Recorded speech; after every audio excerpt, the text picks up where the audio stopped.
ذرا غور سے سنیے گا۔ حضرت ربیع بن سلیمان رحمت اللہ تعالی علیہ ساری عمر حج کے لیے پیسے جمع کرتے رہے۔ جب ضعیفی آ گئی، جب عمر ڈل گئی اور حج کے لیے پیسے اکٹھے ہو گئے، اس وقت حج جو ہے وہ جہاز یا ٹرین یا بسوں پہ تو ہوتا نہیں تھا، اونٹ گھوڑے اور پیدل لوگ چلا کرتے تھے۔ اپنے گاؤں سے اپنے بھائی کو ساتھ لیا اور حج والے قافلے میں ساتھ ہو لیے۔ جب چلتے چلتے وہ قافلہ ایک شہر تک پہنچا، شہر پہ جا کر ان قافلے والوں نے پڑاؤ کیا تو حضرت ربیع بن سلیمان کہنے لگے لے سفر کرنا، میں کچھ چیزیں خرید لوں۔ شہر سے جب باہر نکلتے ہیں تو گندگی کے ڈیڑھ کے پاس بیٹھی ایک عورت کو دیکھتے ہیں، ایک پردہ نشین عورت بیٹھی ہوئی ہے۔ ذرا غور سے سنیے گا، ایک پردہ نشین عورت بیٹھی کیا کر رہی ہے کہ ایک مرے ہوئے جانور کے گوشت کو کاٹ کاٹ کر ایک ٹوکری میں ڈال رہی ہے۔ یہ عورت لگتی مسلمان ہے مگر ایک مردار کا گوشت جو ہے وہ کاٹ کر ٹوکری میں ڈال رہی ہے۔ اس کے پیچھے وجہ کیا ہے؟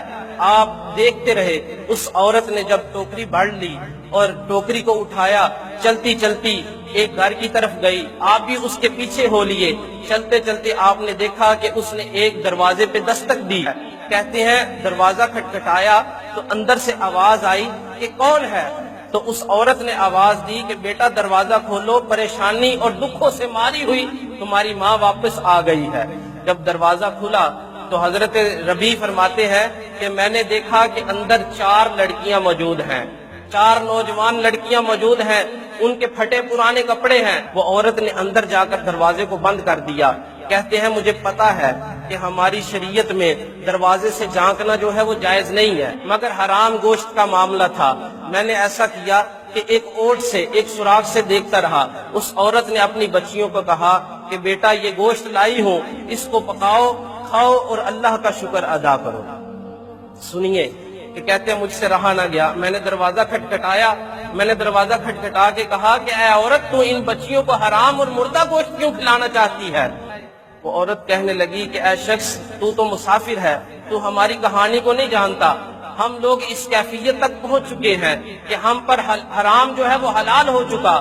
وہ عرض گزار ہوئے۔ حضرت ربیع کہنے لگے کہ اے عورت مجھے اپنا معاملہ تو بتا، معاملہ کیا ہے؟ تو ذرا غور سے سنیے۔ کہنے لگی کہ میں اولاد علی ہوں، میں نبی پاک صلی اللہ علیہ وسلم کی اولاد سے ہوں، حضرت فاطمہ الزہرا رضی اللہ تعالی عنہا سیدہ خاتون جنت کی بیٹی ہوں، ان کے نسب سے ہوں۔ میرا خامن جو تھا سید زادہ تھا اور میرے خامن کو اجل آ گئی، وہ ساری عمر محنت مزدوری کرتا رہا، اچانک موت آئی اور وہ اس دنیا سے چلا گیا۔ جو کچھ مال چھوڑ گیا تھا وہ کچھ عرصہ ہم نے استعمال کیا، چونکہ سید ہیں ہم زکوٰۃ بھی نہیں لے سکتے، لوگوں کے صدقات بھی نہیں لے سکتے، کیونکہ سید زادے ہیں، سادات کے عالی گھرانے سے تعلق ہے۔ تو سنیے مجھ پہ ایسا وقت آ گیا ہے کہ اب اپنی جان کو بچانے کے لیے، اب اپنی بچیوں کی جان کو بچانے کے لیے میں نے حرام گوشت کو لایا۔ میں حرام گوشت اتنا کھلاؤں گی کہ ان کی زندگی بچ جائے، ہمارے پہ تو یہ بلا ٹوٹ پڑی ہے۔ تو سنیے حضرت ربیع بن سلیمان رونے لگے، بلک بلک کر رونے لگے۔ کہتے ہیں کہ خدا کی قسم میں حج نہیں کروں گا۔ نبی پاک صلی اللہ علیہ وسلم کی آل جو ہے وہ تو فاق و مستی میں زندگی گزارے، نبی کی آل پہ اتنا کڑا وقت آ جائے اور ربیع بن سلیمان جو ہے وہ حج کرتا پھرے۔ آپ اپنے قافلے والوں کے پاس گئے، واپس گئے اور جا کے کہنے لگے بھائی میرا مال واپس کر دو، میں نے حج نہیں کرنا۔ اب جیسے تیسے بھی ہوا ان کو حج کے پیسے لوٹا دیے گئے۔ حضرت ربیع بن سلیمان بازار کی طرف جاتے ہیں، بازار میں جا کر اشیاء خرد و نوش کو خریدا اور کچھ آٹا خریدا، کچھ بچی کچی رقم کو آٹے میں رکھ دیا۔ جب جا کے دوبارہ دروازہ کھٹکھٹایا تو اندر سے آواز آئی کون؟ کہنے لگے میں وہی مسافر ہوں جو تھوڑی دیر پہلے حاضر ہوا تھا۔ تو اندر سے آواز آئی، ذرا غور سے سنیے گا کہ اندر سے آواز آئی کہ اے شخص، اے مسافر تو چلا جا، کہیں ایسا نہ ہو کہ جو عزت بچ گئی ہے ہم اس عزت سے بھی ہاتھ دھو بیٹھے۔ تو کہنے لگے خدا کے لیے ایک مرتبہ دروازہ کھول دیجئے۔ جب دروازہ کھولا تو کھانے کا سامان دیا اور آٹا دیا۔ یہ سارا معاملہ دیکھ کے وہ سید زادیاں اس حد تک خوش ہوئیں اور حضرت ربیع بن سلیمان واپس آ گئے اور سوچنے لگے کہ اب اس حالت میں اگر اپنے گاؤں جاؤں گا تو لوگ باتیں کریں گے کہ پتہ نہیں حج کرنے کیوں نہیں گیا، پتہ نہیں رستے میں کیوں رک گیا ہے۔ آپ وہیں پہ اسی شہر میں رکے رہے، وہیں پہ نماز پڑھ لیتے، مسجد میں جاتے جو ملتا وہ کھا لیتے۔ اب قافلے والے واپس آئے، جب قافلے والے واپس آئے تو ایک شخص آ کے کہنے لگا کہ اے ربیع بن سلیمان، تو نے ہمارے ساتھ قافلے میں حج کرنے کے لیے نہیں جانا تھا تو سیدھا سیدھا بتا دیتا کہ ہمارے ساتھ نہیں جاتا، تو حج کرنے گیا ہوا تھا۔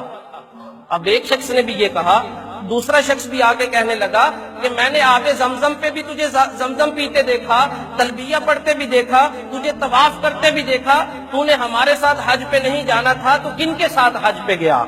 اب ان کا بھائی بھی چونکہ موجود تھا، اور بھائی آ کے کہنے لگا کہ میرے بھائی میں آپ سے بہت ناراض ہوں، اگر آپ کو مجھ جیسا رفیق نہیں چاہیے تھا تو آپ سیدھی بات کہہ دیتے کہ بھائی میں نے تیرے ساتھ حج نہیں کرنا۔ میں نے آپ کو وہاں پہ کئی مقامات پہ دیکھا تو میرے دل میں آیا کہ پتہ نہیں میرے بھائی کو مجھ سے کیا بات ہو گئی، کیا رنجش ہو گئی جو میرے ساتھ حج نہیں کرنا پسند کیا۔ حضرت ربیع بن سلیمان دل میں سوچنے لگے کہ میرے مولا کا کرم ہو گیا مجھ پہ، میرے مولا نے میرے حج کو قبول کر لیا۔ ہو سکتا ہے اللہ تبارک و تعالیٰ کے ہاں ہر چیز جو ہے، اللہ تبارک و تعالیٰ ہر چاہت پر قادر ہے، ہو سکتا ہے اللہ تبارک و تعالیٰ نے میری شکل کا کوئی فرشتہ بنا دیا ہو جس نے میری طرف سے حج کیا۔ اور سنیے کہ ایک شخص آیا، اس نے ایک مال کی تھیلی دی اور کہنے لگا بھائی فلاں جگہ پہ تو نے مجھے یہ تھیلی دی تھی، میں سارا حج تجھے تلاش کرتا رہا، تو مجھے نہیں ملا، یہ اپنا سامان تو واپس لے لے۔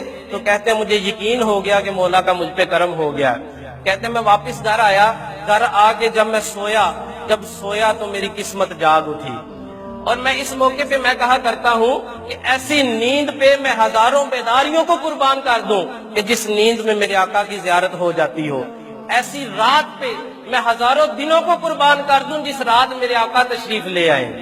میرے آقا ارشاد فرمانے لگے اللہ تبارک و تعالیٰ نے تیرے حج کو قبول کر لیا ہے، اللہ تبارک و تعالیٰ نے تیری شکل کا ایک فرشتہ بنا دیا ہے جس نے اس سال بھی تیری طرف سے حج کیا اور قیامت تک تیری طرف سے حج کرتا رہے گا۔